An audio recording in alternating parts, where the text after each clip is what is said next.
When you hear people talking of demonstrations, demonstrate, when you demonstrate in a place like Kampala, people are sitting on the roadside. They are sitting on the roadside. When I pass by boys there, they have got their chairs on the roadside. Are you going to step in people's products or trample their chairs, their furniture? You are playing. Do not have such ideas in your head. If you have got some good ideas, there was a time when Nakarema some time ago organized us, and on a weekend, on a Sunday when there was nobody on the road, we walked to Kororo and we were talking about corruption.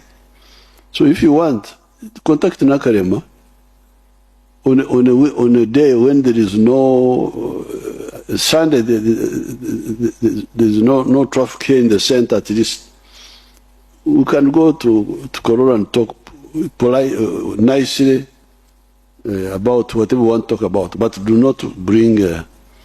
Don't be tempted to bring chaos, step on people's products on the road.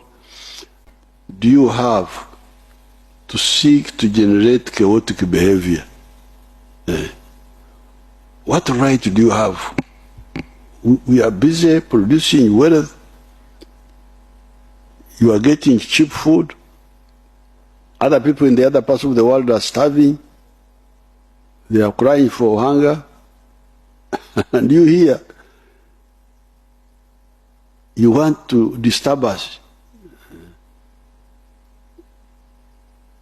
You are playing with fire because we cannot allow you to disturb us.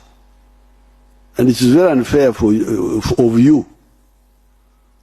You don't ask yourself, these people who are doing all this, who don't sleep, who work all the time so that I get cheap food, I get easy things, what will they say if I try to disturb them?